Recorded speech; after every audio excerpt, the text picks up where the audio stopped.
Ukrainian artillery operators has become some of the best in the world, often using drone to spot a target, either for the drone to target it by itself, or if lacking firepower to call in with a location. While Ukrainian artillery take out a lot of equipment, taking out ammunition or fuel will stop that equipment from posing a threat in the short term, opening up for a more effective offensive opportunity.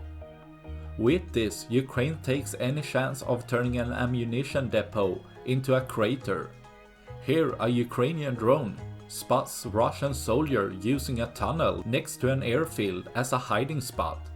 This is most likely to store ammunition such as missile for aircrafts, which can be seen in the more colorful explosion, leaving behind a collapsed road instead of ammunition. That's all I had for this video.